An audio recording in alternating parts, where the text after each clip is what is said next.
What's up everyone, welcome to this video.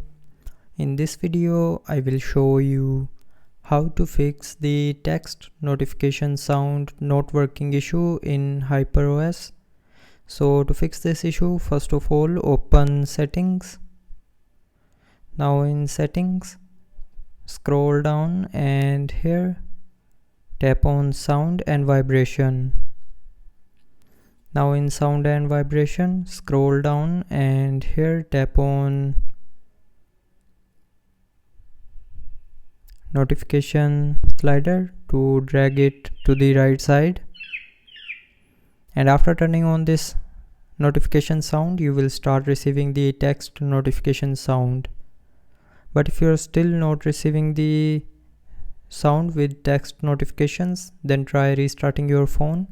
So to restart, press and hold on the power button.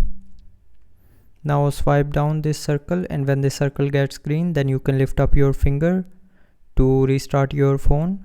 And after restarting your phone, the text notification sound issue will be fixed.